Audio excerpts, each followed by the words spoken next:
সুপ্রিয় দর্শক, এই মুহূর্তের সবথেকে বড় খবর।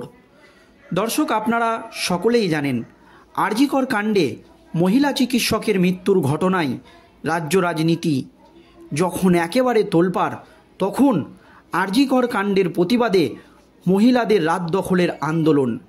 আর সেই আন্দোলন এর দখল নিল দুষ্কৃতীরা, আর তা নিয়ে বিস্ফোরক দাবি করলেন বিরোধী দলনেতা শুভেন্দু অধিকারী। দর্শক, আপনারা জানেন আর.জি. কর কাণ্ডের যে এপিসেন্টার বা যেখানে এই ধরনের ঘটনা ঘটেছে বা গন্ডারা তাণ্ডব চালিয়েছে কাল মধ্যরাতে, সেই গন্ডাদের পাঠিয়েছিলেন মুখ্যমন্ত্রী মমতা ব্যানার্জি। এমনই দাবি করেছেন বা এমনই চাঞ্চল্যকর দাবি করেছেন বিরোধী দলনেতা শুভেন্দু অধিকারী, জানিয়ে গোটা রাজ্য রাজনীতিতে একেবারে শোরগোল পড়ে গিয়েছে। দর্শক, বিরোধী দলনেতা শুভেন্দু অধিকারীর দাবি, আর.জি. করের ডাক্তারি পড়ুয়া এবং জুনিয়র ডাক্তারদের শান্তিপূর্ণ আন্দোলনকে ভেঙে দেওয়া এবং তথ্য প্রমাণ লোপাটের কারণেই তৃণমূলের শীর্ষ নেতৃত্বর নির্দেশে আর.জি. করের তাণ্ডব চালিয়েছে তৃণমূল আশ্রিত দুষ্কৃতীরা। এই বিস্ফোরক দাবি করেন বিরোধী দলনেতা শুভেন্দু অধিকারী এবং আরও বিস্ফোরক অভিযোগ করে বিরোধী দলনেতা বলেন, অবিলম্বে রাজ্যপালের হস্তক্ষেপ দাবি করার পাশাপাশি কেন্দ্রীয় তদন্তকারী সংস্থা সিবিআইকেও এই ব্যাপারে দৃষ্টি আকর্ষণ করার আবেদন জানিয়েছেন তিনি। মুখ্যমন্ত্রী এবং পুলিশকে নিশানা করে শুভেন্দু অধিকারী নিজের সমাজ মাধ্যমে লিখেছেন, আর.জি. করের সামনে প্রতিবাদীদের সঙ্গে মিশে গিয়ে তৃণমূল আশ্রিত দুষ্কৃতীরা পুলিশের তরফে সেজ প্যাসেজ করে দেওয়ার সুবাদে আর.জি. কর মেডিকেল কলেজ ও হাসপাতালের ভেতরে ঢুকে আন্দোলনকারীদের অবস্থান মঞ্চ এবং হাসপাতালের ভেতরে ঢুকে ভাঙচুর চালায়।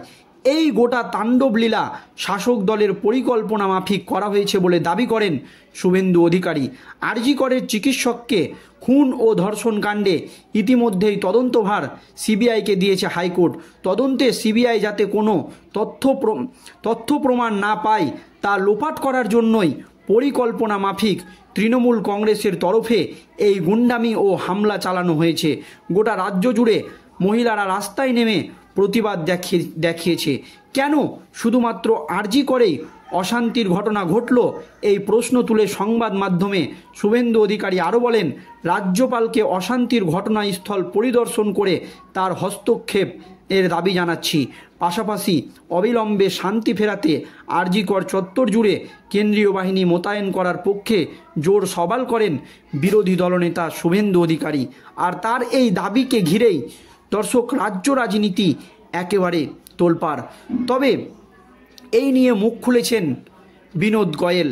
গোটা কলকাতার রাজপথে জনসমুদ্র, নারী স্বাধীনতা ও নিরাপত্তা নিয়ে রাত দখলের ডাক দিয়েছিলেন। স্বাধীনতার মধ্যরাতে গোটা রাজ্যের পথে সুবিচারের কলরব, আর তারই মধ্যে কার্যত ঘটনার এপিসেন্টার আর.জি. করেই গন্ডাদের তাণ্ডব চলছে। আর সেই রণক্ষেত্রে দাঁড়িয়ে কার্যত ঘুরিয়ে সমস্ত দায়ভার এসে চাপালো মিডিয়ার কাঁধে। এই বিনোদ গোয়েল সমস্ত দায়ভার চাপিয়েছে মিডিয়ার কাঁধে।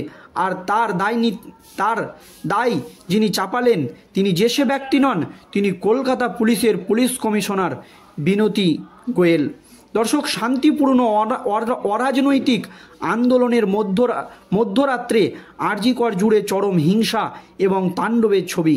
অভিযোগ যে বহিরাগত আক্রমণে তাণ্ডব শুরু হওয়ার মুহূর্তে আর.জি. করের নিরাপত্তায় থাকা পুলিশরা কার্যত ঠুটো জগন্নাথ হয়ে দাঁড়িয়েছিল।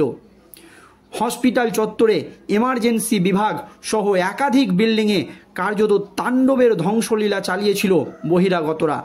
ঘটনাস্থলে তড়িঘড়ি এসে উপস্থিত হয়েছিলেন কলকাতা পুলিশ কমিশনার বিনোদী গোয়েল। হাসপাতালের ইন্টার্ন চিকিৎসক থেকে শুরু করে প্রত্যক্ষদর্শীদের অভিযোগ তারপরেই অ্যাক্টিভ হতে দেখা যায় পুলিশ কর্মীদের। কিন্তু সংবাদ মাধ্যমের সামনে দাঁড়িয়ে কার্যত ক্ষোভে ফেটে পড়েন পুলিশ কমিশনার। সংবাদ মাধ্যমের ভুল তথ্য পরিবেশনের জন্যই অশান্তির অভিযোগের ইঙ্গিত। তার আরজি করের ঘটনায় তদন্তের প্রথম দিন থেকেই তথ্য প্রমাণের লোপাটের চেষ্টার অভিযোগ উঠেছে। এমনকি আদালতেও মুখ পুড়েছে কলকাতা পুলিশের। সেখানেও তথ্য প্রমাণ লোপাটের সম্ভাবনার দিকে ইঙ্গিত করেছেন কলকাতা হাইকোর্টের বিচারপতি টি.এস. শিবাজ্ঞানাম। আর যখন কার্যত তাণ্ডব ক্ষেত্রে পরিণত হয়েছে আরজি কর, তখন সিপির মুখেই এই প্রমাণ লোপাটেরই কথা উঠে এলো। ক্ষিপ্ত কমিশনার বারবার বললেন তারা ন্যায় বিচারের জন্য আপ্রাণ লড়াই করেছেন, কোনো তথ্য প্রমাণ লোপাটের চেষ্টা করা হচ্ছে না। যদিও স্বাধীনতার মধ্যরাতে এই আক্রমণ শুরু হওয়ার পর একাধিক মহল থেকে প্রশ্ন উঠতে শুরু করেছে, হসপিটালে এই তাণ্ডব, আদালতে কি কোনো তথ্য প্রমাণ লোপাটের পরিকল্পিত চক্রান্ত? সম্ভবত সেই কারণেই ক্ষুব্ধ সিপির এই বক্তব্য। অপরদিকে সংবাদ মাধ্যমের দিকে কার্যত সরাসরি তোপ দেখেছেন কলকাতার পুলিশ কমিশনার। মন গড়া তত্ত্বের ভিত্তিতে গুজব ছড়ানো হচ্ছে বলে ইঙ্গিত। এই প্রশ্নে উঠে এলো শুভজিৎ সিনহা মহাপাত্রের কথাও। এই শুভজিতের যে কোনো রকম রাজনৈতিক সংযোগ নেই, একদম সরাসরি তা দাবি করেন বিনোদ গোয়েল। এমনকি শুভজিতের বাবা একজন স্কুল টিচার, রাজনীতির সাথে তাদের কোনো সম্পর্কই নেই, রাজনৈতিক প্রভাবের কোনো প্রশ্নই উঠছে না, জোর গলায় চেঁচিয়ে দাবি করেন বিনোদ। কলকাতা পুলিশ কমিশনার বিনোদ গোয়েল ক্ষোভের পাশাপাশি কাতর নিবেদন, বুধবার রাতের বেলায় কেস হাতছাড়া হতেই বর্তমানে আরজি করের খুন ও ধর্ষণকাণ্ডে তদন্ত চালাচ্ছে সিবিআই। গোটা রাজ্য এবং দেশে কলকাতা পুলিশের ভাবমূর্তি একেবারে তলানিতে। তার মধ্যে অপরাধীকে আড়াল করার অভিযোগ থেকে শুরু করে তথ্য প্রমাণ লোপাটের অভিযোগ, সেই সঙ্গে পাল্লা দিয়ে সমাজ মাধ্যম থেকে শুরু করে বিভিন্ন ক্ষেত্রে ছড়াচ্ছে একের পর এক তত্ত্ব, যা আরও বেকায়দায় ফেলেছে কলকাতার পুলিশ প্রশাসনকে। তারই মধ্যে অরাজনৈতিক শান্তিপূর্ণ আন্দোলনে চরম হিংসার তাণ্ডব আরজি করে, যা আরও অনেকটাই ব্যাকফুটে ঠেলে দিল কলকাতার পুলিশ প্রশাসনকে। যে ঘটনাস্থলে তদন্তের পরিভাষা প্লে অফ অফারেন্স, সেখানকার নিরাপত্তার দায়িত্বে চরম ব্যর্থ পুলিশ।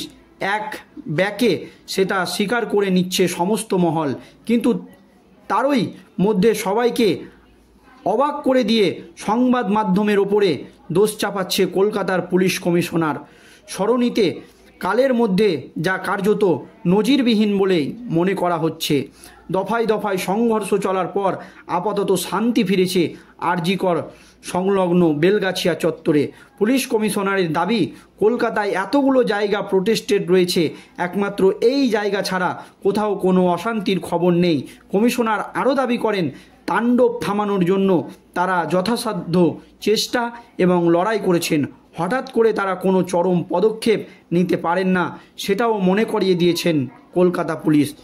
আর এই সমস্ত ঘটনাকে নিয়ে রাজ্য রাজনীতি একেবারে তোলপাড়। তবে বিস্ফোরক দাবি করেছেন শুভেন্দু অধিকারী। দর্শক, এই নিয়ে আপনাদের মতামত অবশ্যই কমেন্টে জানাবেন। ধন্যবাদ।